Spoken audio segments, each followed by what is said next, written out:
Hello everyone, I am Sajal Singh, the Program Director of Step Up Mentorship Program, and I welcome you all in this session, which is very important for aspirants who are preparing for next year.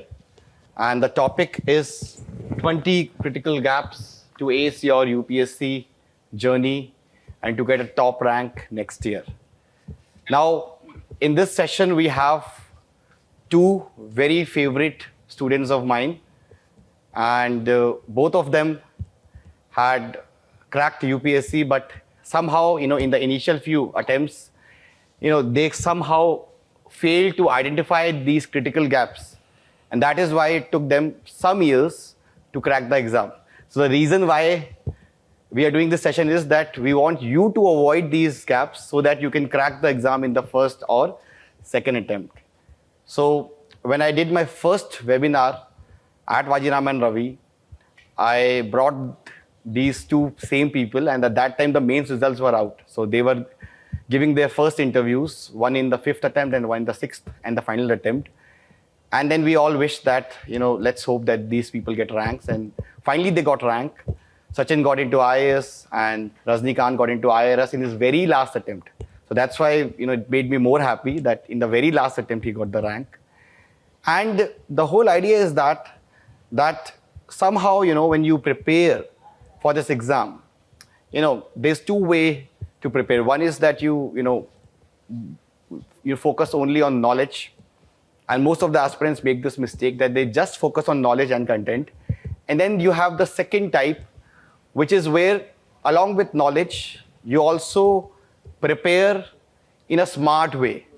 So how to prepare in a smart way also, that is also something that we will tell in this session. In the end, we'll also take the Q&A round. We'll take your questions and we'll try to both Sachin, Rajnikant and myself will try to resolve your questions also. So before we start, just make an announcement that the new batch of Step Up Mentorship Program has been launched and it covers everything. The whole idea about this program is that we teach the art of application, that if you have any knowledge, how to use that knowledge to get marks in prelims and mains. That is the whole idea of this program. And we have also included 10 answer writing sessions of mine in this program. So there will be a registration link that will be there, that will be shared with you. So you can share that, or you can fill the form and you can, book your seat there. And as we have also said earlier that ex-Vajiram students will get a special discount. So you have to fill the sheet also. So now I would like to first welcome Sachin in this session. And Sachin got into IAS this year, and literally after a lot of hard work and after a lot of consistency, he got this rank. So please clap for Sachin. So the whole thing is yours now, and you should tell. And one part he will do and one part Rajnikant will do. So Sachin. Good evening everyone. My name is Sachin, and आज का session जो है वो specially it is because Rajinikanth and I both we failed in the examination initial few years and then we cracked it. So थोड़ा somebody who has failed in the examination, he knows कि क्या क्या mistakes हमने किया है, and then we can guide you well and further. और एक special चीज़ ये है कि Rajnikant and I did not know that we both were students of Sajal sir initially, and in mains examination we were sitting side by side. So in optional paper, first time we spoke in optional paper, and then I met him afterwards for the interview preparation when I used to come to Sajal sir. And yeah, so we'll start. We'll quickly start because we also don't want you to waste your time. So these are 20 gaps that Rajnikant and I both think are very crucial that you should address while you're preparing for the mains and prelims examination for UPSC. This is just a small anecdote. Like Mohandas Karamchand Gandhi became Mahatma Gandhi. So he had to struggle a lot, he had to do a lot, so he had to learn a lot. So it says that nobody is born perfect, everybody has to learn the skills to be perfect in his life. The greatness comes in life as you struggle and as you work hard. So people also say that leaders are not born, leaders are created in the world. So in the same way, if you if you're lucky enough to read the book My Experiments with Truth, you'll know that Mahatma Gandhi also struggled initially a lot, and he had to go to Africa and then actually start his own practice of lawyer or being an ambassador there and barrister there, and then he became Mahatma. So initially also he struggled a lot. He made mistakes also, which he has written in his book clearly. So in the same fashion, everybody who is starting to prepare for this examination will also make mistakes. So there is no problem in making mistakes, but it is always that you have to learn after you make a mistake. So it is better to get up after you fall down. That is more important than falling down. So this is how we'll start. These are 20 gaps. So that from experience, this is from the experience. Sajal sir, Rajnikant and I, we all think that these are 20 gaps that you need to address in the examination. First is lack of awareness. So a lot of people do not have awareness in the examination. This is what I struggled in my initial first one attempt when I did not know properly what the syllabus of the examination is. I had not done the PYQs properly in the examination. I did not know the syllabus. A lot of times when you're preparing for prelims, you're so focused on prelims that you do not know what the syllabus of mains is. And when you do not know the syllabus of mains, then you're not able to prepare for that. There are a lot of topics that you're not even aware कि mains के अंदर ये topic है भी कि नहीं है. So if I say social issues और social justice के जो topics हैं, वो आप pre में नहीं पढ़ते and you're not aware कि वो mains में हैं भी कि नहीं है. एथिक्स के लिए बहुत बच्चे ऑलरेडी प्रिपेयर्ड ही नहीं है कि क्या होता है एथिक्स के अंदर.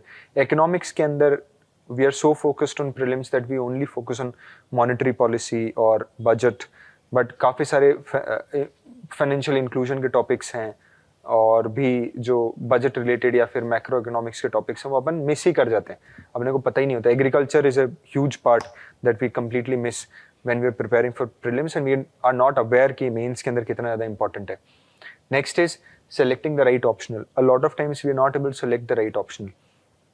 जैसे मेरा optional geography था, so I had to work a lot. 3-4 साल लग गए मुझे to gain that depth and knowledge in geography. तो बहुत बार होता है कि कोई साइंस का बच्चा है, he prefers some other optional. तो आपको पहले थोड़ा देखना पड़ेगा. Maybe you are good at science optional also. You could go ahead with that. और आप बहुत बार 2-3 ही optional हैं जो काफ़ी ज़्यादा attractive लगते हैं बच्चों को and they go for that. तो वो सारी चीज़ें हैं जो we face problems in those things कि राइट ऑप्शनल नहीं है अपने पास, PYQs नहीं कर रखे और काफ़ी सारी small details of the examination that we are not aware of. आपने PYQs नहीं कर रखे तो you can't know the syllabus of prelims, क्योंकि प्रीलिम्स के अंदर इतना वेल डिफाइंड सिलेबस है नहीं तो आपको पता ही नहीं लगेगा. So you have to do previous year questions. 10-12 साल के प्रीवियस ईयर क्वेश्चंस करोगे तब जाके आपको रियलाइज होगा. तो these are very basic things that you have to know कि आपको सिलेबस पूरा प्रॉपर्ली आपको पता होना चाहिए, PYQs आपके अच्छे से किए हुए होने चाहिए, ऑप्शनल आपका बहुत अच्छा होना चाहिए. देन बिहेवियरल इश्यूज हैं कि जैसे आप रिवाइज नहीं करते. अगर आप रिवाइज नहीं कर रहे हो properly then you are completely missing out in this examination. You have to revise. For example if I tell about myself, then मेरे पिछले मतलब जो इनिशियल 2 अटेम्प्ट है जिसमें मेरा प्री नहीं हुआ उसके अंदर मेरा रिविजन इतना अच्छा नहीं था, बट द लेटर 2 अटेम्प्ट जिसके अंदर मेरा प्री हुआ और उन दोनों अटेम्प्ट मैंने फॉरेस्ट का भी कट ऑफ क्लियर किया in prelims. उन दोनों अटेम्प्ट में I use to revise my entire syllabus within 7 days. तो ये मेरा टारगेट रहता था प्री से पहले कि एक हफ्ते के अंदर मुझे मतलब 1 महीने के अंदर I have to revise my entire pre syllabus for 4 or 5 times. तो उतना नहीं हो पाए तब भी आपको इतना रिविजन जरूर करना है कि 10 दिन के अंदर आप रिवाइज कर लो या फिर 15 दिन के अंदर आप प्रीलिम्स का पूरा सिलेबस आप रिवाइज कर पा रहे हो, 0 to 100 जितना भी सिलेबस है. देन आपके पास कोई टाइम टेबल ही नहीं है. आप जिस हिसाब से पढ़ रहे हो आपके पास कोई टाइम टेबल ही नहीं. You don't know which topics you need to prioritise, which topics you need to leave और लास्ट के अंदर कौन से टॉपिक्स उठाने हैं टुवर्ड्स द एंड. कि मान लो 1 हफ्ते बाद एग्जाम है, अब कौन से टॉपिक्स मुझे उठाने हैं, वो आपको अवेयरनेस ही नहीं है उस चीज़ों की. तो वो सारा आपको टाइम टेबल से आएगा. देन इट इज़ आप not starting with the basics. बहुत बच्चे होते हैं जो बेसिक्स से स्टार्ट ही नहीं करते हैं, जिनको बेसिक्स का कोई नॉलेज ही नहीं होता है. तो वो जैसे जो NCERT बुक्स हैं उनका बहुत ज़्यादा नॉलेज का इम्पोर्टेंस है, तो आपको बेसिक बुक से आपको स्टार्ट करना ही पड़ेगा. Then it is piling up multiple books. तो मेरे फर्स्ट 2 अटेम्प्ट्स में I had like huge number of books. Maybe 50-60 books that you also are having, कि कोचिंग के नोट्स हो गए काफ़ी सारे, तो काफ़ी सारी बुक्स हो गई कोचिंग के लिए भी, काफ़ी सारी बुक्स अलग करंट अफेयर्स के मैगजीन्स हो गई, और भी न्यूज़पेपर्स हो गए, काफ़ी सारे articles from the newspaper also. In the last 2 attempts I reduce that to only 10-15 books, that's it. वो बहुत ज़्यादा इंपॉर्टेंट है, क्योंकि आपके पास अगर बुक्स कम होंगे तो आप रिवाइज कर पाओगे. अगर आपके पास 60 बुक्स हैं तो आप रिवाइज ही नहीं कर सकते. एक बुक को एक दिन भी दिया तो आप रिवाइज नहीं कर सकते. नाउ आप जितना ज़्यादा हो सके उतनी ज़्यादा आपको बुक्स को रिड्यूस करना है. जैसे I just take an example, ancient medieval. तो ancient medieval is a very difficult topic, नहीं हो पाता प्री में, बहुत बच्चों का नहीं हो पाता. I had only 1 book, Tamil Nadu की बुक थी. उसके ऊपर जो भी मुझे मिलता मैं उस बुक के अंदर ही लिखता, कि अगर मुझे रिवाइज करना है तो मैं एंशिएंट मिडिवल सिर्फ एक बुक रिवाइज करूंगा, उसके ऊपर जो भी होगा मैं बुक के अंदर, मैंने चाहे पोस्टेड नोट्स लगा रखे हैं या फिर साइड में लिख रखा है, मार्जिन्स पे लिख रखा है, लिख के हमने प्रिपेयर कर रखा है. पॉलिटी के अंदर केवल एक ही बुक लक्ष्मीकांत पढ़ना है, तो बुक एक ही बुक है. जो बाकी मिलेगा मुझे कहीं से, टेस्ट सीरीज से मुझे कहीं से मिला, जो भी मिला तो वो मैं उस बुक के अंदर ही पोस्टेड करके या फिर कैसे भी करके मैं उसी बुक के अंदर रखूंगा उन चीज़ों को. तो आपको लास्ट में फाइनली जब आप रिवाइज कर रहे हो तो it's very easy for you to revise, कि आप 10 दिन के अंदर आपको इतना ही बुक है और वो सारा मटेरियल आपके टेबल पे ही रखा हुआ है, तो आपको दिख भी रहा है वो मटेरियल, तो you can revise it quickly. तो ये बुक्स नहीं हटाना. तो ये थोड़े बिहेवियरल इश्यूज हैं जो आपको नोट डाउन करने चाहिए. बुक्स बहुत कम होनी चाहिए. और मेंस के अंदर आपके पास सिर्फ छोटे छोटे, मान लो 20-25 पेज का GS1 का, 20-25 पेज का GS2 का, GS3, GS4, इतना ही होना चाहिए. मतलब टोटल 100 to 150 पेजेस का ही हो, ताकि आप उसको रिवाइज कर सकते हो. सो मेंस के अंदर every day I used to get up in the morning, और 2 घंटे में सिर्फ मेरे जो 150 पेज थे उन्हीं को रिवाइज करता था. तो अब वो आपने रिवाइज कर लिए तो आप वहाँ जाके क्विकली उनको लिख सकते हो. और उतने छोटे पेज हैं तो आप वहाँ पे मेंस एग्जामिनेशन दे रहे हो उससे पहले भी आप उनको रिवाइज कर सकते हो, क्योंकि मेंस के अंदर तो आपको वहीं पे सीधा सिर्फ लिख के आना है. जैसे time table, this is just an example of the time table that I followed, कि आपको यहाँ पे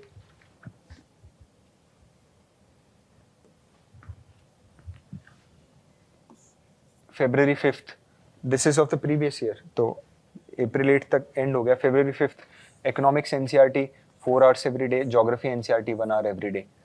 अब ऐसे करके आपको पूरा अपना टाइम टेबल होना चाहिए आपके पास, कि ये एक वीक का हो गया, देन नेक्स्ट वीक February 12 से economic NCERT 5 hours first day, then spectrum start हो गया आपका, फिर ज्योग्राफी NCERT स्टार्ट हो गया. तो this is how I know कि स्पेक्ट्रम में इतना ही टाइम लगेगा आपको.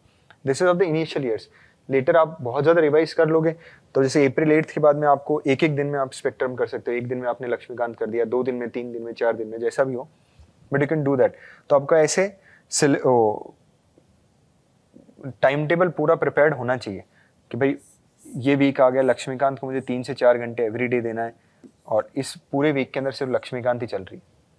ये पता होना चाहिए आपको. ज्योग्राफी NCERT हो गया, हिस्ट्री NCERT हो गया, तमिलनाडु NCERT हो गया.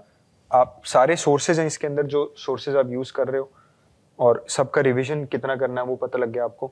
तो February 5th से April 8th, मतलब 2 महीने 2.5 महीने के अंदर आपने पूरा सिलेबस कर लिया. This is for somebody who is starting now also, he should be able to do that when he is approaching prelims examination, क्योंकि जितना ज़्यादा अनसर्टेन पेपर आ रहा है अब, उतना आपको बेसिक्स बहुत ज़्यादा क्लियर करने पड़ेंगे. If your basics are not clear, you can't qualify in the uncertainty of prelims. तो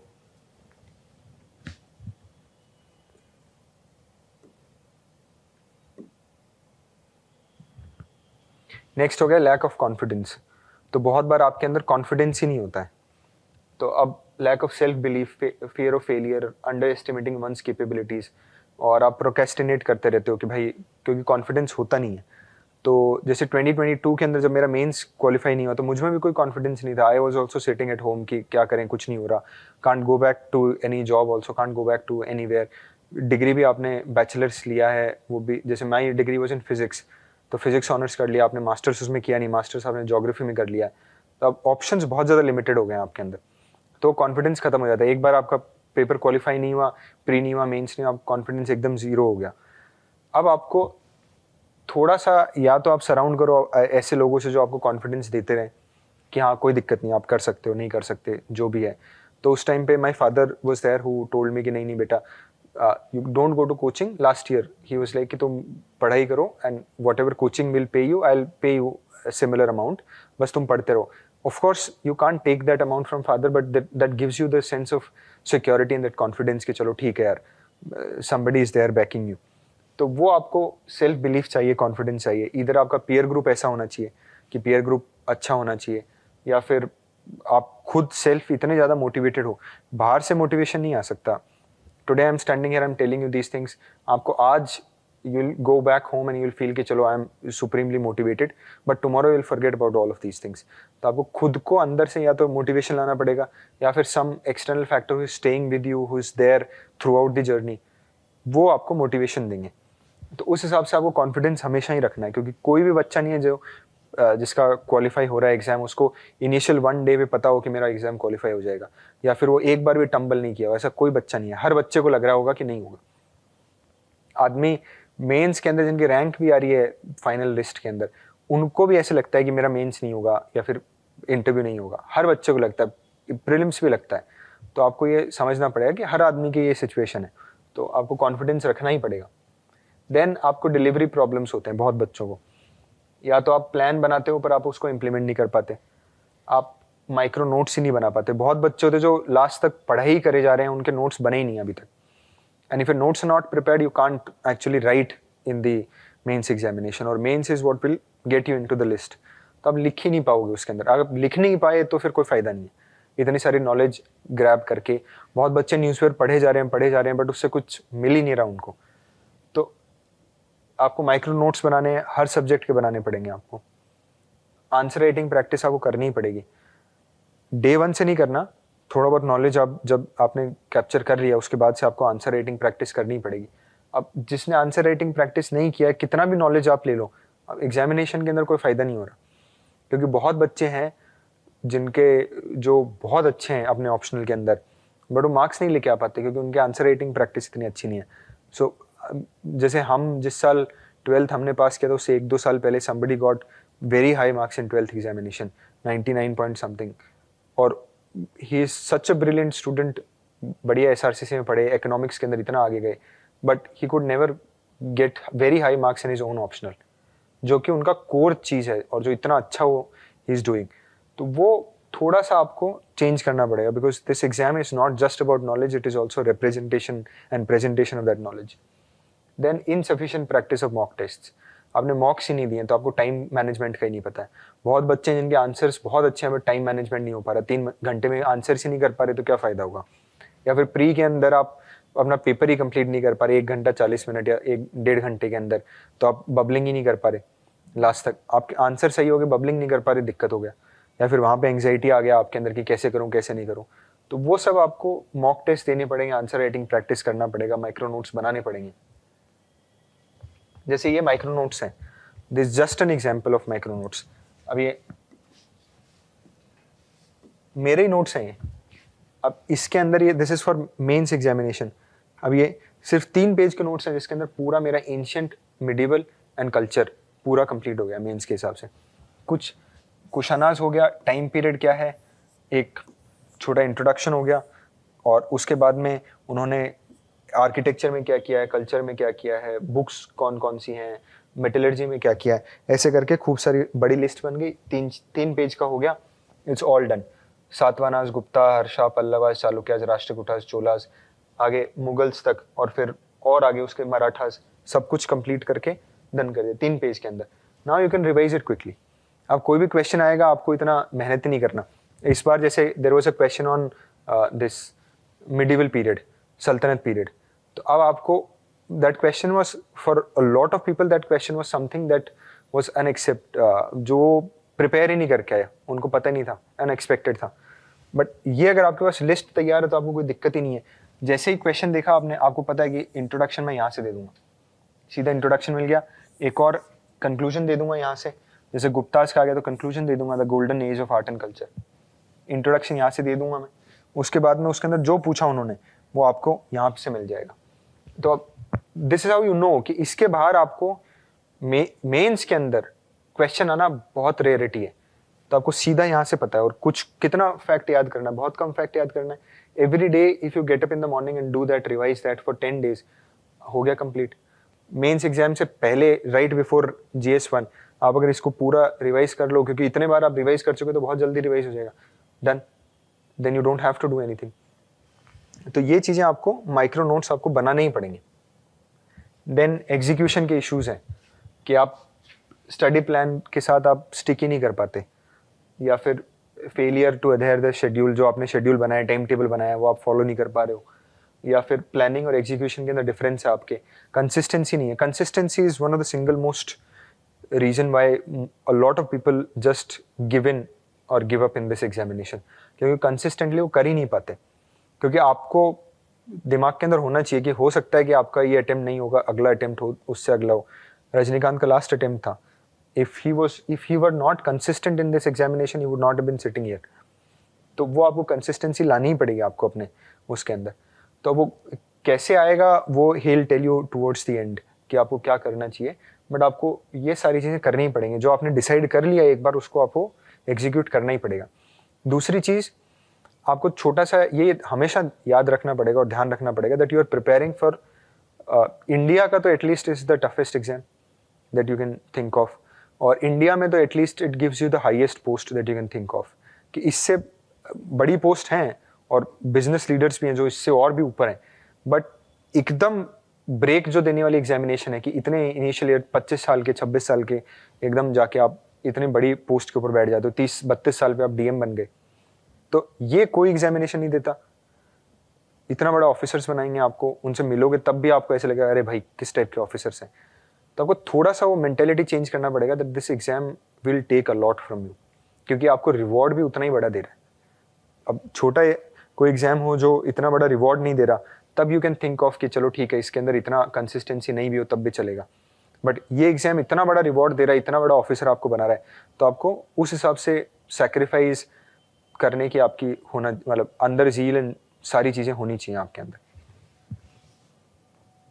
देन सिलेबस से अधेरेंस रह गया, जैसे जो इसके अंदर आया था अधेरेंस टू सिलेबस। अब आपके पास अगेन सिलेबस, कोई ज्योग्राफी ऑप्शनल का है क्या आप में से? ठीक है, जैसे ज्योग्राफी ऑप्शनल के कोई बच्चा है उसको ही know that there are topics like perspectives in human geography, very rewarding. आपके भी होंगे अलग अलग ऑप्शनल के, जैसे पॉलिटिकल साइंस के अंदर जो उनके फिलोसफर्स वाले टॉपिक्स हैं, थियरीज वाले टॉपिक्स हैं, very rewarding but very extensive study, हो ही नहीं पाते, बहुत मुश्किल होता है। तो आपको अब सिलेबस से अध्ययन करके आपको देखना पड़ेगा किस टाइप के क्वेश्चंस वो पूछ सकते हैं, और मैं वही क्वेश्चंस तैयार करके जाऊँ वो क्वेश्चंस पूछ सकते हैं। This is for perspectives that I had prepared for my self, कि प्री मॉडर्न के अंदर, मॉडर्न के अंदर, और फिर और नीचे आप जाओगे, दिस वाज अ स्लाइड का हो नहीं पाया मेरे, बट प्री मॉडर्न के अंदर ये दो फिलोसफर्स हैं, ये उनकी बुक्स हैं और ये कॉन्सेप्ट्स हैं।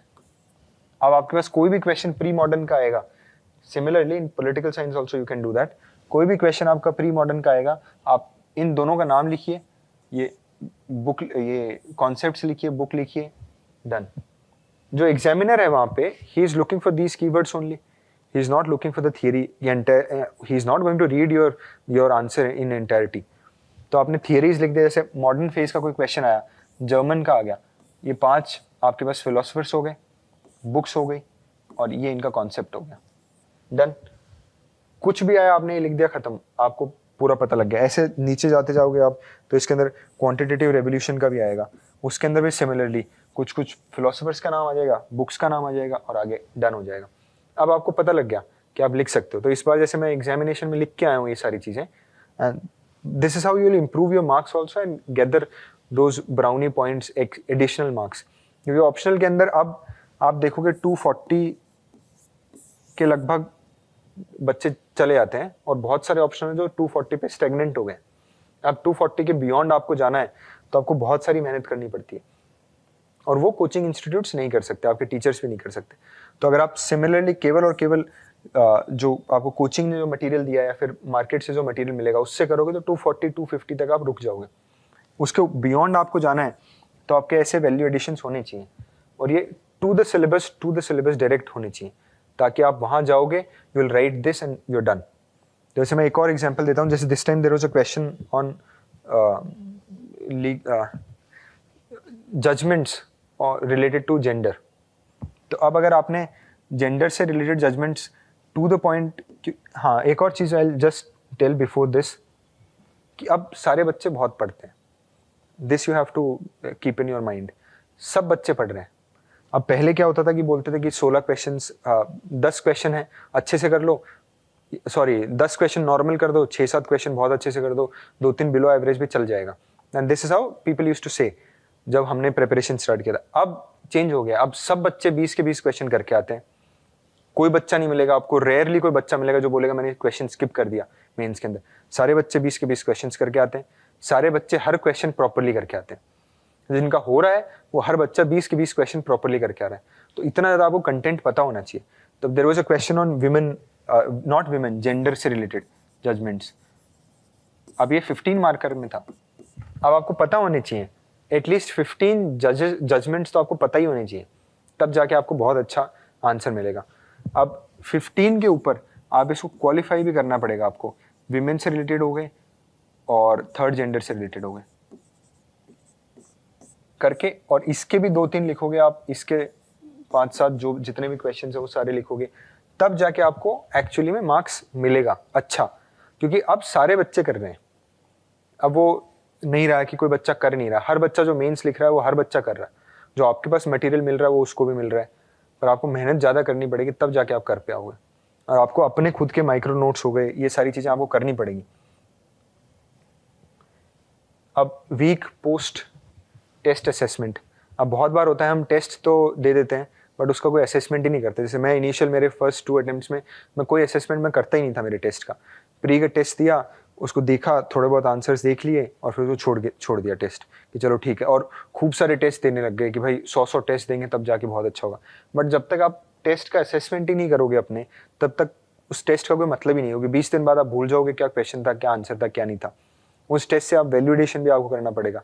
जैसे अभी वी जस्ट डिस्कस्ड की I had only 1 book for ancient medieval art and culture. अब वो टेस्ट से आप उसके अंदर वैल्यूडेशन नहीं करोगे तो टेस्ट का कोई मतलब ही नहीं रहा. So you have to value add also. अब वो टेस्ट असेसमेंट कैसे करना है, वो जैसे दिस इज मतलब व्हाट सजल सर डज, तो उनका है ही. This is how you have to do. So this is what we also followed last year. तो वो हम बस बता रहे हैं आपको. सब्जेक्ट हो गया आपका. अब मान लो सब्जेक्ट टेस्ट दिए हो, पॉलिटी का टेस्ट हो गया यहाँ पे, वो होना चाहिए. आपका स्कोर क्या है, करेक्ट कितने, इनकरेक्ट कितने हैं. अब आपने इंटरप्रिटेशन से कोई मिस्टेक किया है, सिली मिस्टेक का कोई गैप रहा है आपके प्रिपरेशन के अंदर, तो वो होना चाहिए.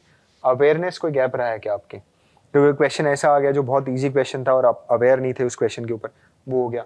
कॉन्सेप्चुअल कोई गैप रहा आपके ऊपर, वो आपको पता होना चाहिए. रिविजन के अंदर कोई गैप है आपके अंदर, फैक्चुअल गैप है, गेसवर्क या इंट्यूशन आपने जो किया, क्योंकि आप गेसवर्क और इंट्यूशन भी आपको करना पड़ेगा एग्जामिनेशन के अंदर. जिस हिसाब से कट ऑफ जा रही है, जिस हिसाब से क्वेश्चन पेपर आ रहा है, जितना अनसर्टेन है, तो ये सारे पैरामीटर्स पे आप feel free to add also and feel free to subtract also, but these are all the parameters. अब आपको इनके ऊपर अपना असेसमेंट करना ही पड़ेगा. अगर आप इन चीज़ों के ऊपर अपना असेसमेंट नहीं कर रहे हो तो यू आर लूजिंग आउट, क्योंकि आपको फिर पता ही नहीं लगेगा कि अरे यार मैं कोई अवेयरनेस गैप रह गया. अगर मान लो आर्टिकल पूछ लिया ECI का, आपको पता ही नहीं 3 to 4, तो आपको अवेयरनेस गैप है और ह्यूज अवेयरनेस गैप है. तो वो सारी चीज़ें नहीं करनी है आपको. सिली मिस्टेक्स बहुत बार होती हैं, इंटरप्रिटेशन की मिस्टेक्स बहुत बार होती हैं. पूछा इन्फ्लेशन बढ़ेगा किससे, दिमाग में आपने सोच लिया इन्फ्लेशन घटेगा किससे, और then you mark the question. तो ऐसे सिली मिस्टेक्स होते हैं, वो सारे आपको असेसमेंट करना ही पड़ेगा उसके अंदर. जैसे ये मेंस के अंदर है, तो मेंस के अंदर भी सिमिलरली कि आपने इंट्रोडक्शन दिया है. अब इंट्रोडक्शन आपका कैसा था, अच्छा था, कैसा था, अंडरस्टैंडिंग द क्वेश्चन सही रही. बहुत बार understanding the question is also wrong for a lot of people. आप समझ ही नहीं पाएंगे क्वेश्चन पूछ क्या रहा है, आप कुछ और ही आंसर करके आ गए, क्वेश्चन कुछ और ही पूछ रहा है. क्वेश्चन पूछ रहा है सिग्निफिकेंस ऑफ से मॉडल कोड ऑफ कंडक्ट, और आप उसके सिर्फ प्रॉपर्टीज लिख के आ गए. वो नहीं चलेगा, सिग्निफिकेंस आपको देनी ही पड़ेगी. वो अंडरस्टैंडिंग ऑफ द क्वेश्चन गलत है, आपके पास कंटेंट नहीं है कि नहीं है. जैसे अभी जो हमने जजमेंट्स वाला क्वेश्चन डिस्कस किया, अगर आपके पास कंटेंट ही नहीं है, जजमेंट्स है ही नहीं आपके पास, तो आप उस क्वेश्चन के अंदर मार्क्स नहीं लेके आ सकते. तो वो कंटेंट होना चाहिए. स्ट्रक्चरल कोहेरेंसी है क्या आपके अंदर क्वेश्चंस के अंदर. जैसे इनिशियल जब मैं आया था तो मेरे पास स्ट्रक्चरल कोहेरेंसी नहीं थी. मुझे कंटेंट मेरा ठीक था बट स्ट्रक्चर मेरा बहुत खराब होता था. कहीं भी कुछ भी लिख दिया, कुछ मिस कर गए तो बीच में डाल दिया, कुछ और कर दिया. कि आपको डायग्राम किसके लिए बनाना है, नॉन कोर पार्ट है आपका क्वेश्चन का, उसके लिए सिर्फ डायग्राम बनाओ. कोर पार्ट के लिए आप डायग्राम मत बनाओ, उसको स्पेसिफिकली डिक्लेयर करो एग्जामिनर को कि मैंने 10 पॉइंट लिखे हैं. तो वो सारी चीज़ें, मैप डायग्राम का हो गया, एग्जाम्पल्स डाल दिए, केस स्टडीज आप डाल रहे हो नहीं डाल रहे हो, जितने ज़्यादा एग्जाम्पल्स डाल रहे हो, जितने ज़्यादा केस स्टडीज डाल रहे हो, ये आपका आंसर स्टैंड आउट करेगा। कोई जजेस जजमेंट्स हो गए, कमिटीज हो गए, कंक्लूजन्स हो गए, कोई कोटेशंस डाल रहे हो आप क्वेश्चन के अंदर, कोई गवर्नमेंट का स्पेसिफिक नाम ले रहे हो क्या आप चीज़ के अंदर, वो सारी चीज़ें आपको करनी पड़ेंगी। अब जैसे कंटेंट के अंदर I will give you an example. बहुत बच्चों को पता है आत्मनिर्भर Bharat is a government initiative, but आपको बोला है कि उसके बाद 10 पॉइंट लिखो, तो आपको पता ही नहीं उसका क्या गोल है, कौन से सेक्टर्स को टारगेट कर रहा है, कितना एक्सपोर्ट करना है, कितना मैन्युफैक्चरिंग करना है, मैन्युफैक्चरिंग कितना बड़ा, आपको कोई आइडिया नहीं उस चीज़ का। बट वो क्वेश्चन आपका मेंस में आ सकता है, और वो for a lot of people that will be an easy question, वहाँ आप मिस आउट कर रहे हो। तो ये सारी चीज़ें आपको करनी पड़ेंगी। फिर अब आपने ये किया है, और इसके अंदर हमने बोला कि वैल्यू एडिशन आप एग्जाम्पल्स केस स्टडीज से करोगे, जजमेंट से, कमिटीज से, इनसे करोगे। बट हो सकता है कि अगले साल तक ये बहुत ही जेनेरिक चीज़ हो जाए, क्योंकि जितना जल्दी इवोल्यूशन हो रहा है और जितना ज़्यादा स्टूडेंट्स जो मेहनत कर रहे हैं, उस हिसाब से हम आपको बोल रहे हैं कि हो सकता है नेक्स्ट ईयर तक ये बहुत ज़्यादा जेनेरिक चीज़ हो जाए कि हर बच्चा ही कर रहा है अभी। जब हम स्टार्ट किए थे तब इंट्रोडक्शन, बॉडी, कंक्लूजन, ये लिखना ही बहुत बड़ी चीज़ थी कि अच्छा सब बच्चे इंट्रोडक्शन, बॉडी, कंक्लूजन सारे 20 क्वेश्चन में लिख के आ गए, आपका मेंस हो जाएगा। अब आप इंट्रो, बॉडी और कंक्लूजन 20 क्वेश्चन में लिख के आ, तो नहीं होगा आपका मेंस, क्योंकि अब सारे बच्चे वो लिख रहे हैं, उसके ऊपर वैल्यू एडिशन भी कर रहे हैं। तो आपको ऐसे आदमी की जरूरत है जो आपको हर टाइम बता सके कि अच्छा इस बार डिमांड ऑफ द एग्जामिनेशन ऐसे चेंज हो गया है, या फिर अब आप ये चीज़ चेंज करो तब आपको मिलेगा, या फिर ये वाली चीज़ चेंज करो। जैसे लास्ट ईयर हम जब सजल सर के पास आए थे, ही टोल्ड मी कि अब आपको कुछ कंक्लूजन्स के अंदर गवर्नमेंट की चीज़ें लिखनी पड़ेंगी, कि जैसे साइंस एंड टेक का क्वेश्चन आया, तो टेक्नोलॉजी का क्वेश्चन है, तो आपको लिखना पड़ेगा कि अच्छा as the prime minister of India declare this decade as decade. आपने सिर्फ एक स्टेटमेंट, बहुत जेनेरिक स्टेटमेंट है, वो बहुत अच्छा लगा कि आप कोई और क्वेश्चन आ गया, ह्यूमन कैपिटल के ऊपर क्वेश्चन आ गया, तो यू कैन राइट कि भाई विकसित भारत 2047 का जो टारगेट है उसके अंदर ह्यूमन कैपिटल बहुत ज़्यादा इंपॉर्टेंट होगा। बहुत जेनेरिक है बट बहुत इम्पैक्टफुल है। अब ये चीज़ आ गई, ये हमें सर ने लास्ट ईयर बताई, बट अब आप मार्केट में देख के आओगे, ये चीज़ अब सबको पता लग गई, तो हर बच्चा लिखने लग जाएगा। नहीं पता तो 1-2 साल बाद सबको पता लग जाएगा, और 1-2 साल बाद हर बच्चा ये चीज़ें लिखना स्टार्ट कर देगा, वो जेनेरिक हो जाएगा। तो आपको हर बार कुछ ना कुछ इनोवेशन करना ही पड़ेगा अपने आंसर्स के अंदर।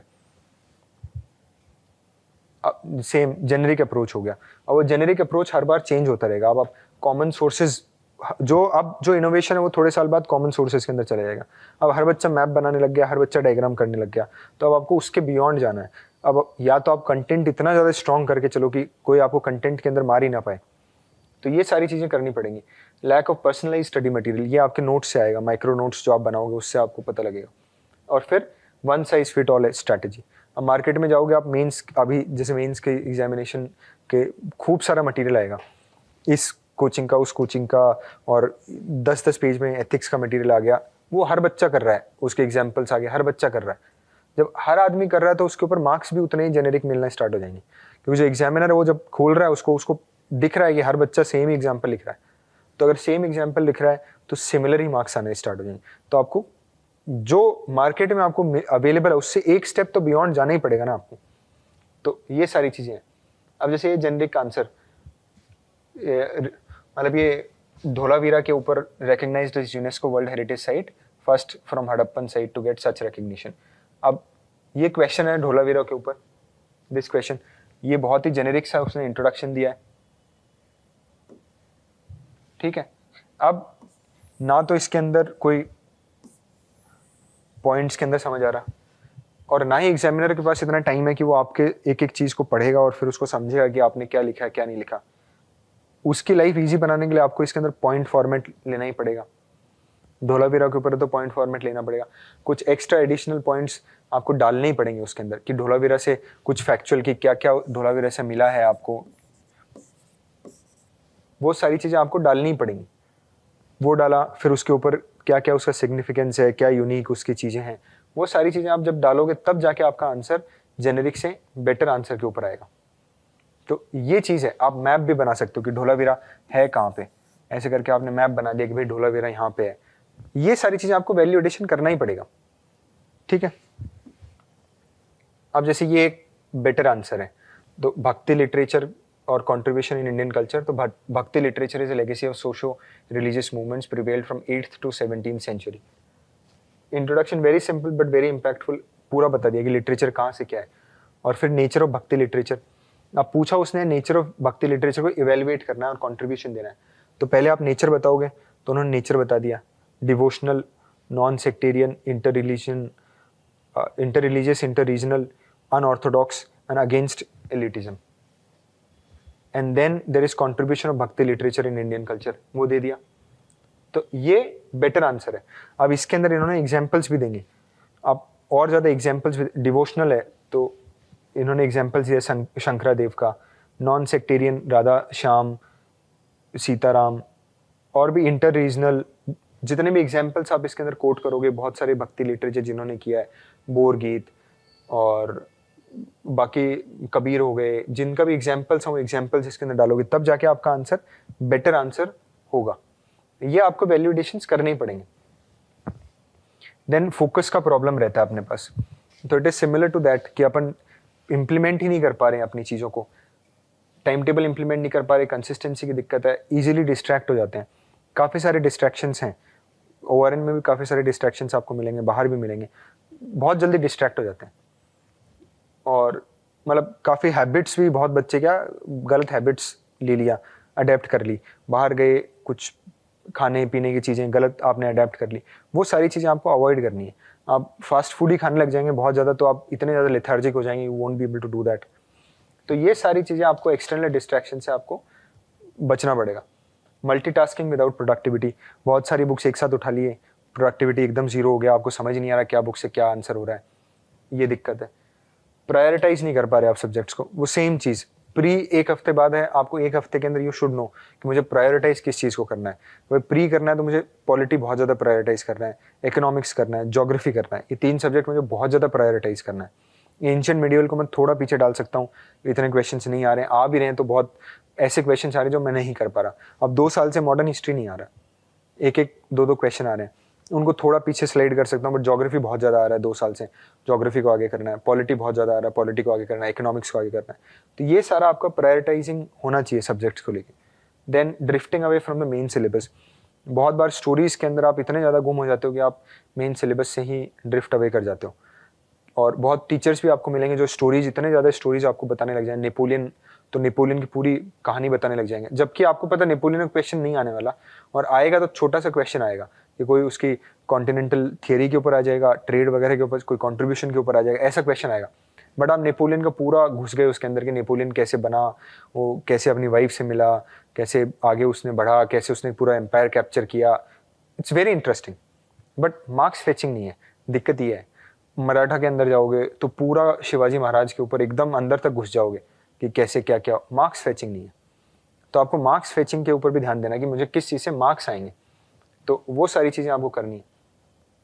जैसे एक क्वेश्चन है, this is just a simple question, water credit इनमें से कौन सी चीज़ है, ठीक है। अब बहुत बार क्वेश्चंस के अंदर आपको स्मार्ट स्टडी करना है, बट जैसे ये क्वेश्चन है, इस क्वेश्चन को देख के आप ये नहीं कर सकते कि मैं एक कोई बुक है जिसके अंदर इस क्वेश्चन का आंसर है, मैं वो वाली बुक उठा लेता हूँ और नेक्स्ट टाइम मैं वो वाली बुक से पढ़ लेता हूँ। जैसे दिस आई रिमेंबर, हमारे 2020 के अंदर काफ़ी से एंशिएंट मिडिल क्वेश्चन आए थे जो एक पर्टिकुलर बुक से आए थे, and then everybody was after that book कि नेक्स्ट ईयर कि मैं वो वाली बुक पढ़ लेता हूँ। इतनी मोटी बुक, वो बुक पढ़ के क्या फ़ायदा हुआ। 2021 में पॉलिटी के बहुत सारे क्वेश्चन लक्ष्मीकांत से नहीं आए, कुछ और बुक से आए, तो everybody was after that book कि मैं इतनी बड़ी बुक पढ़ लेता हूँ और फिर मैं सारे पॉलिटिकल क्वेश्चंस करके आऊँगा। कोई फ़ायदा नहीं है उस चीज़ का। You add a new resource to your list, waste your time, उसको रिवाइज नहीं कर पाओगे, प्रोडक्टिविटी इतना हो नहीं पाएगा, and will miss out eventually.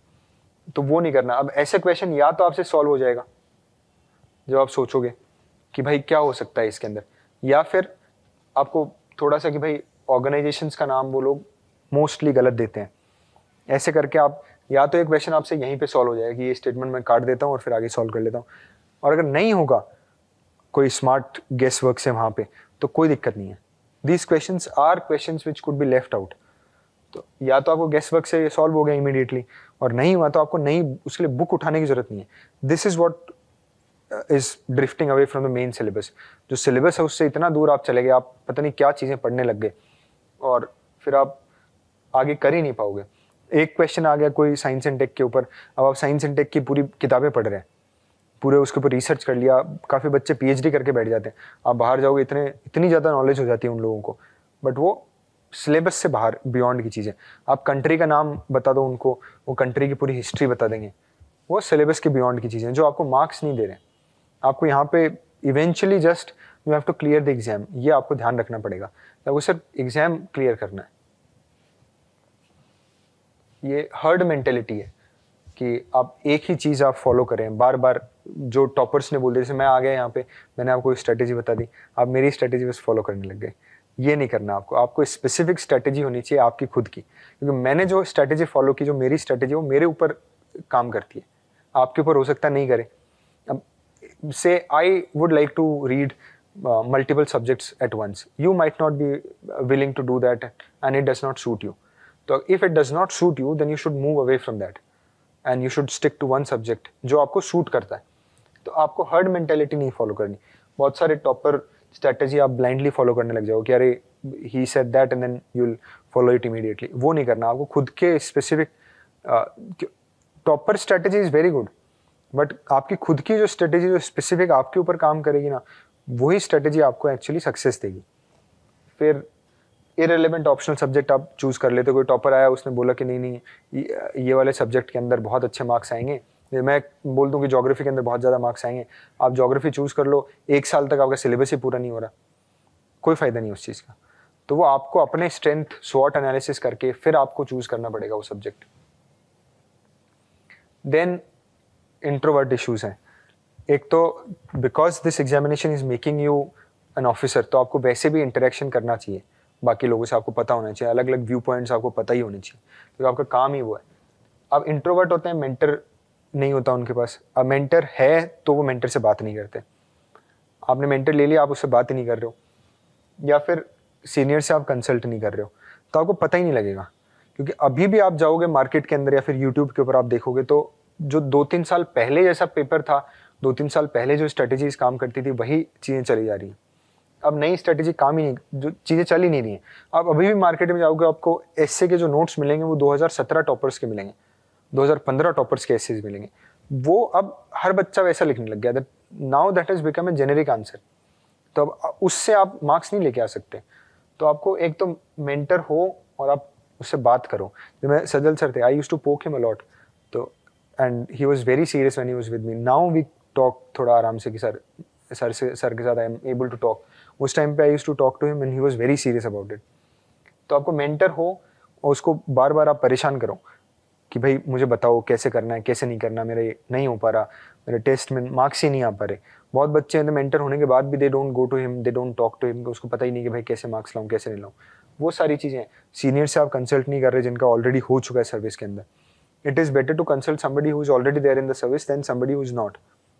तो आप उस सीनियर से कंसल्ट ही नहीं कर रहे हो आप, क्योंकि आपको ऐसे लग रहा है यार मैं कैसे बात करूंगा उनसे। मेरे साथ भी होता था, but then you have to overcome that challenge कि मैं कैसे बात करूंगा, वो तो ऑलरेडी सर्विस में है, क्या बोलूँगा कैसे नहीं बोलूँगा, वो आपको थोड़ा बहुत चेंज करना पड़ेगा। फिर नॉलेज गैप्स आ जाते हैं बहुत सारे, जैसे not having enough knowledge to solve questions and attempts.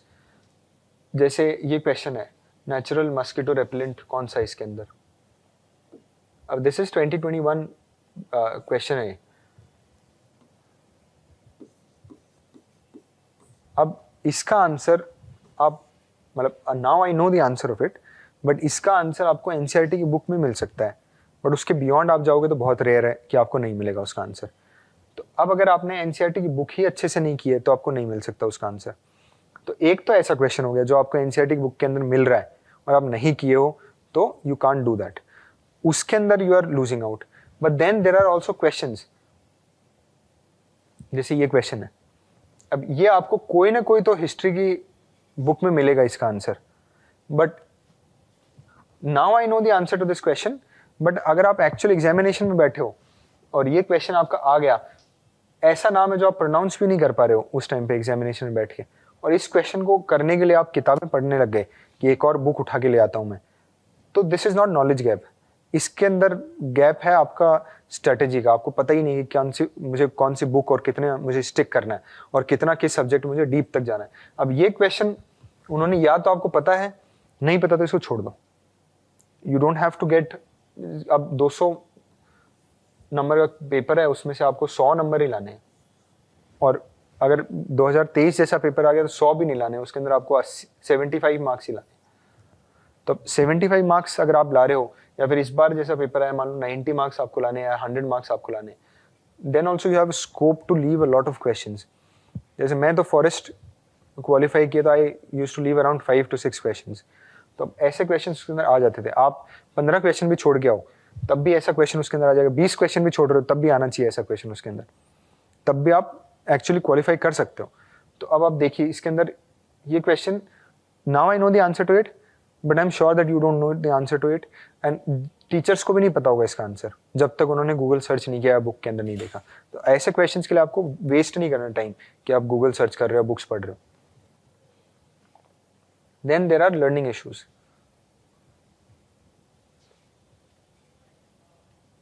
जैसे इसके अंदर बहुत बार very difficult to identify your personal weaknesses and knowledge gap.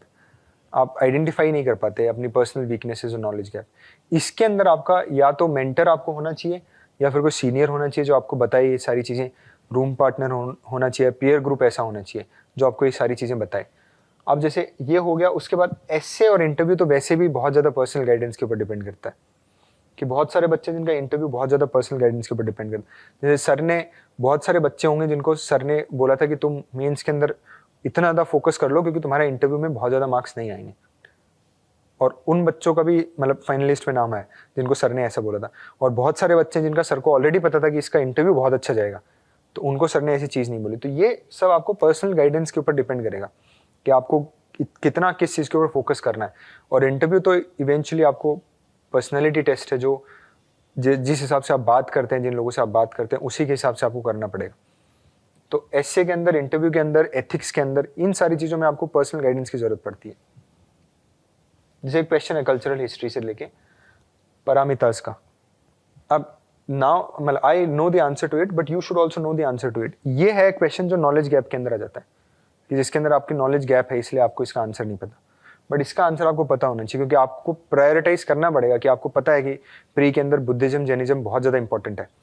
हर साल पूछते हैं, इस साल भी पूछा है, अगले साल भी पूछेंगे। या फिर मतलब जो अदर देन वैदिक सिविलाइजेशंस फिलोसफीज हैं वो इम्पोर्टेंट है, तो आपको पारामितास का पता ही होना चाहिए। This is very important. तो ये सब है नॉलेज गैप के अंदर। Now I leave it to Rajinikanth. Now his slides have already begun. Yeah, thank you. I think now we have another. So we'll have a Q&A in the end, and where you can ask your questions. So now we have another ranker, Rajnikant, who cracked UPSC in his very last attempt, and he also has his own story to share. So, and the gaps that he tried to fill. So the floor is to you, Rajnikant. He has joined online, so he'll be doing it online. Share your journey. Yes, sir. So first of all, I would like to thank Sajal sir for inviting me to this session, and also for for helping me throughout my mains and interview preparation. So I think Sachin has discussed a lot of issues. So I'll be starting with this practice gap. So the first important thing is that we are generally, when we start our UPSC preparation, we directly start with reading, but we rarely think of writing every day. I think that is more important because we only think of prelims and we generally don't think of mains and interview when we start the preparation. But when you finally clear your prelims examination and when you give your mains, then you realize that how answer writing is more important. So that is one of the biggest mistakes I did, because initially I couldn't clear 3 prelims. So finally, when I cleared my 4th prelims, I was not writing very well, and because of that, I couldn't clear my mains examination. So for that, I suggest people, at least, if not the first few months of your preparation, at least after that, or 3 or 4 months after your preparation, start writing at least one answer every day. And if possible, you can join a mains test series immediately, after finishing your basic concepts like NCRTs and some standard books, and go and join mains test series and try to finish your mains test series. The second point, that you should finish your mains test series and your prelims test series before your prelims examination. Generally, what happens is that after clearing prelims only, we join some mains test series, and we don't have enough time actually. We get only 2 or 3 months hardly, and you have to read a lot. So better you finish this mains answer writing and the prelims test series before the prelims. And one important thing again, some mistakes, these gaps we do see is that when you give your prelims test series or mains test series, we don't read our mains solutions. So that is another mistake. See, test series solutions, they cover a lot of current affairs, some important static subjects. So when you revise these solutions, it will cover a lot. It will cover a lot of syllabus. So try to read the solutions. The next important gap is this queries gap. So when you come to this preparation, I think we come with a lot of attitude that we know a lot, or you may have topped your school, college, and all. You think that you know a lot of things, and you stop taking advices, suggestions from people, and we rarely raise these questions. So that you should avoid. That start raising questions. Behave like a child. There's nothing wrong. You may be 21 years old. You may be 30 years old. You may be 35. Irrelevant. Try to raise questions. Try to clear your doubts. Go to seniors, mentors, and try to clear your concept.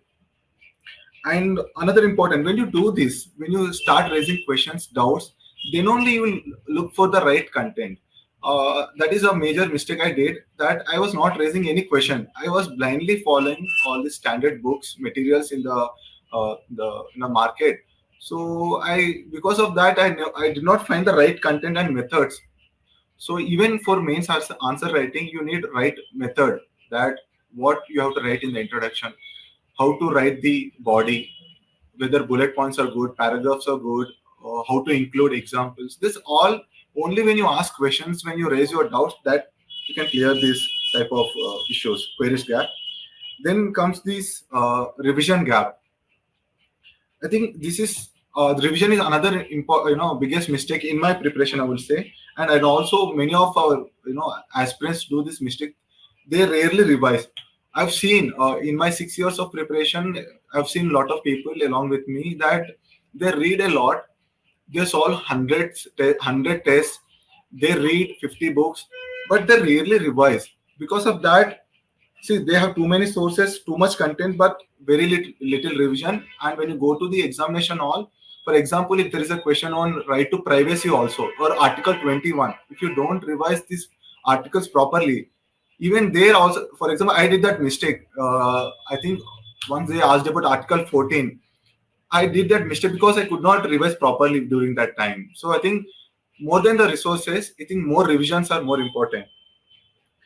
That will again, because of that, it will create confusion and low memory. And at least I would suggest whatever you read, try to do it at least 3 to 4 revisions of that resource. Less than that, at least if you don't revise it for 3 or 4 times, you create that low confusion and low memory. And the next thing, if you have to revise, so next slide. If you have to revise again, you have to make your notes very crispy and at one place. And this I covered in my fifth and sixth attempt. You can see uh, all the important topics, like according to the main syllabus, we have mixed cropping, crop rotation, and all. I started writing at the same place. You can see the at the ends on the sides of that page. I added the other resources. So try to make crispy notes and try to write at the same place, so that when it comes to revision, just a few days before the examination, or even we used to revise the same notes even 1 hour before my mains examination. So it helped me actually by making these kind of notes. The next comes the smartness gap. See, if you are smart, I'm telling you, I was not smart in my initial years. Initially, at least 3 years, I was not smart. I was working very hard. So, with the case of many aspirants, initially we work very hard, at least 8, 10, 12 hours we read. But only if you are smart, you will be able to save your time and energy. I'll tell you how. In my fifth and sixth attempt, I was aware of the main syllabus. I was aware of the PYQs. I was aware of the type of questions asked, both in prelims and mains examination. Then I came to know what source I have to do, which question, which topic, which area I have to focus on. For example, if you see history subject also, history is so vast. Go to prelims paper. I'll tell you, in the last 5-6 years, you will see Vijayanagara period, you will see Mahatma Gandhi, you will see Ashoka, King Ashoka, you will see Buddhism chapter. So out of history, there are very few areas where the questions are asked frequently.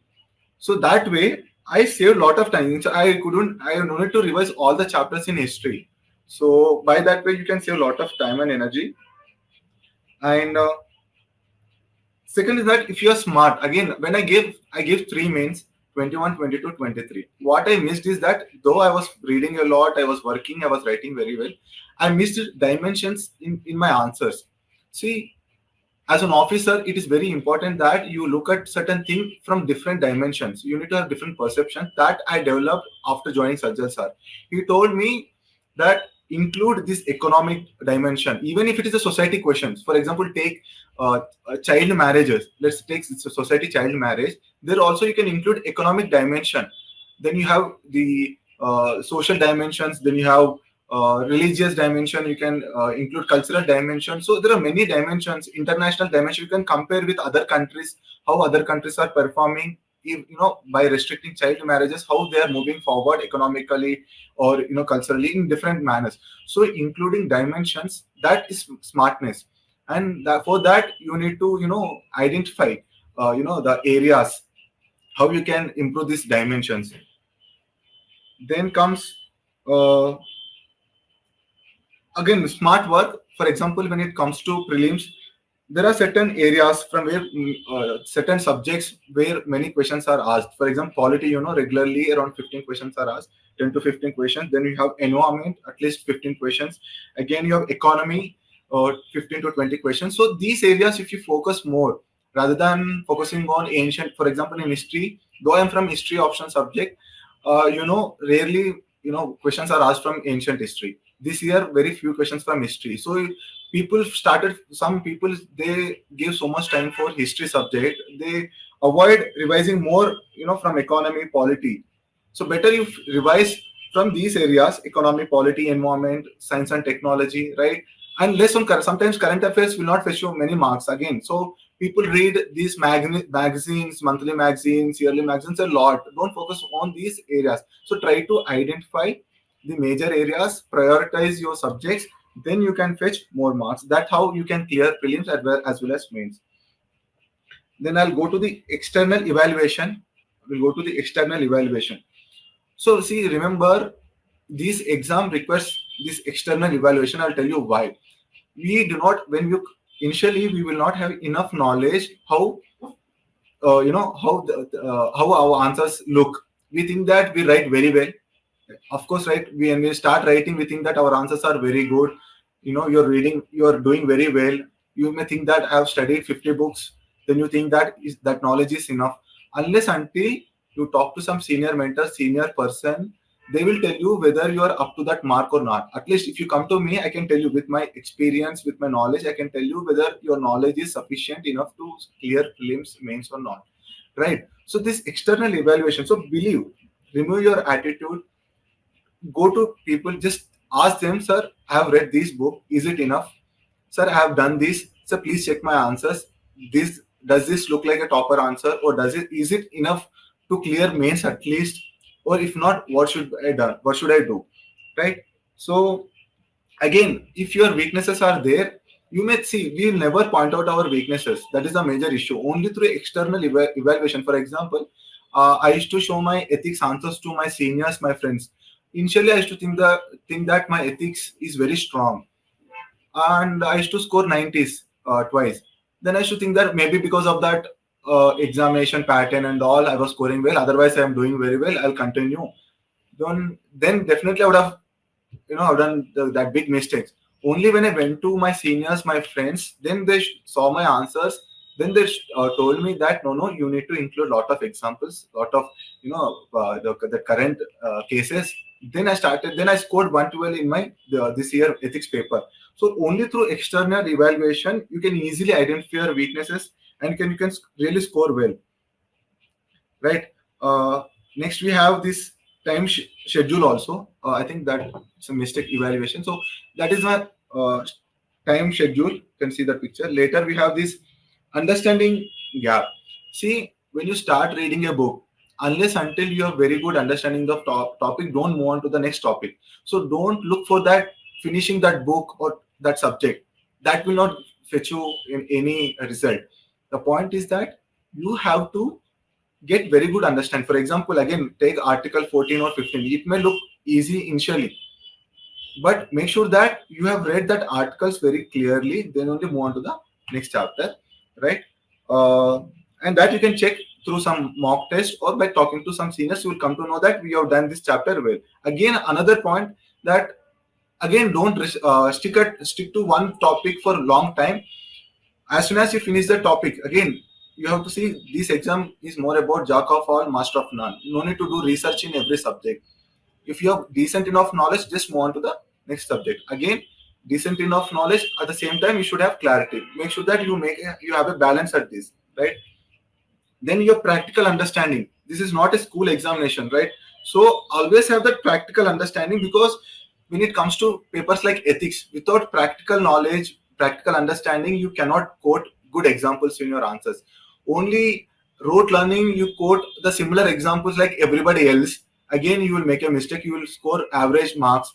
Only when you think out of the box, when you quote real life examples. Okay, for example, uh, because of my long preparation, I got to know many IAS officers, not, those who are not even mentioned in your ethics books and all. I used to quote them also because I know them through my practical understanding of this ethics subject. So I quoted one of my seniors, those who are working at different levels, those who have done some excellence in their work. I quoted them. So that way also you can improve your score in your ethics paper. You are quoting somebody, who generally not quoted by other people. So that way you can score well. Then you have weekly break. I'll talk about weekly break. This is another important thing. See, this is going to be a long journey, because I've seen that. See, because of our IQ levels, because of our different backgrounds, we do not know when we are gonna clear. However, with smart work, I can say by third or fourth attempt, with proper guidance, by third attempt you can clear this examination. Remember, however, even in some cases, because of some uncertainty, because of this prelims examination, right, it can be a long journey, right? If you want to sustain, if you see civil services is your goal, then it is necessary you take the timely break in between your preparation. So for that, I would suggest that after reading for 5-6 days, take 1 day break, just chill out, do whatever you want, but again, don't deviate from your path. As long as you are into that, make the follow that momentum, keep that momentum. However, take a break, go out for a walk with your friends, talk to your family, whatever you want to do on that 1 day, you do it, so that for the next week you feel very relaxed, you feel very happy. Prepare your mind, body, then definitely I'm telling you, your week gonna be very productive. You will save energy, you will save time, and that's how you can sustain your journey. And the final important thing I'll talk about is the healthy lifestyle, right? This is again missing, because in my 6 years of preparation, I have seen many people, because of diarrhea, malaria, a lot of communicable diseases which can be avoided with some kind of precautions. They went out of this preparation. Somebody who are into preparation for 1-2 years because of this health issue. Even I faced that health issue because I did not focus on my body.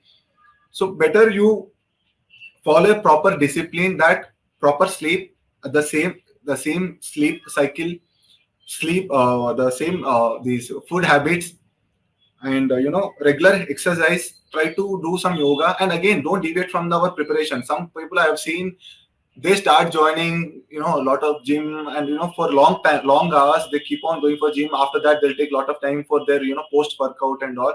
Don't do these kind of things. 30 minutes, 40 minutes, 50 minutes of workout, 30 minutes of rest, 1.5 hour, done. Come back, sit, you'll have a lot of energy, your mind will be very active, you can definitely do well. I'll tell you, I while doing this exercise and all, I could do much better. I improved my health, and I could write answers very well. I'm telling you, mains is going to be very tough. You have to write, two papers, in a day, and you have only 2-3 hours gap in between each and every paper. So 3 hours you don't have time to even to raise your head to look at, just you can't even move your head. You have to be so fast. Your hand should be very fast. Show a lot of power. So for that reason, you may not think, see, unless until you clear prelims, you will not know all these things. So better I would suggest take 1 hour, 1.5 hour for these kind of exercises. Then definitely you will feel better. Don't deviate from the path and sleep. You study for 10 hours, 12 hours, you don't have proper sleep. Remember, your mind will not going to remember all these things if you don't have proper sleep. This is scientifically proven. You need proper sleep to improve your memory. So again, at least I would suggest 6 or 7, if not, if possible 8 also. If you can sleep for 8 hours, do that. Definitely, healthy lifestyle will help you to have a very good preparation, very good mental health. And even if you fail for 1 year, you will not, your depression and all you can avoid, right? With a life healthy style. Thank you. I think here I will end. Again, once again, I would like to thank Sajjal sir. He has been a very important part of my preparation. And I started talking to sir about other things also. I feel he's very friendly. Whenever you want, you can go. I think because of time issues during the mains and all, he may not give you, big time. But however, try to talk to him very often. He will tell you all the important techniques required for clearing mains with very good score. Thank you, sir. Thank you so much, and thank you, Sachin, for this wonderful PPT. So thank you, Rajnikant, for sharing your insights and all the very best Thank you so before much, you sir. join the academy. So we will also take some questions, but before we do that, I would like to invite senior mentor, Eunice, from our Step Up program, who will talk about how the process of mentorship that we do under the Step Up mentorship program. So, Hello, good evening to everyone. So now, myself initially, so I'm a senior mentor here. So I will be telling you that how we are going to proceed the mentorship programs. Okay. So our first step, which is start with the personalized weekly plan. Okay. So what we are going to do, let's take up today. Today is a Monday.